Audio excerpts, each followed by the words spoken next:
5年一貫性ってことなので、5年って考えると20代前半とかの人の5年ってすっごい長く思う。なんかまるで見通せない遥か向こうのように見えるかもしれないんですけど、研究ってことで考えると5年って結構短いなっていう、そういう感じも持ってるんですね。で、先のことにあれこれ心配すると不安が募るので、あまり先のことは考えないで目の前の目標にじゃあちょっと没頭する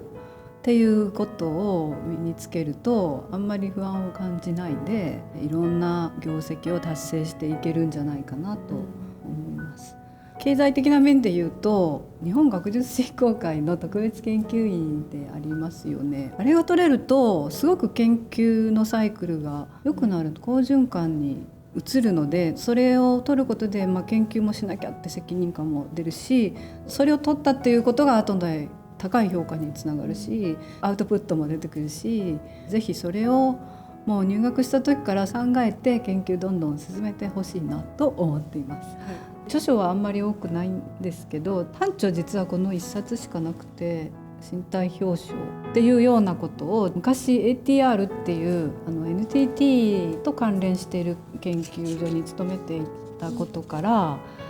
この視聴覚融合っていうのをやっていて、人の話を聞くときに口を見ながら聞くと声だけじゃなくて口も見えるから、その口の情報をどれぐらい使うのかっていうことを研究していて、そしたら日本人はあんまり口の動きを見ない、英語圏の人はすごく口をよく見るんですけど、そういう違いがあるということが分かって、それに関して結構長い間その研究をやっていました。社会、特に一般企業の方となんかコラボレーションできたらどうかみたいな話が前あったんですけれども、それについてはどうお考えでしょうか。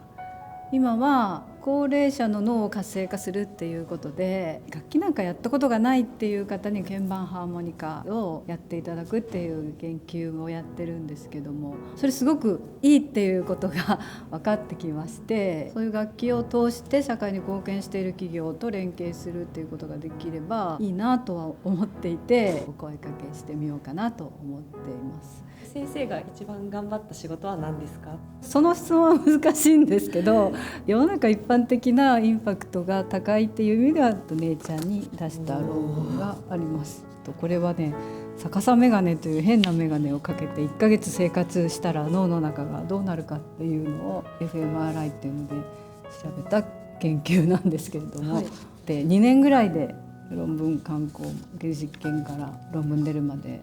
走り続けましたね。もう一個持ってきたのは、私は大学院生だった頃に初めて出した論文、これは短著で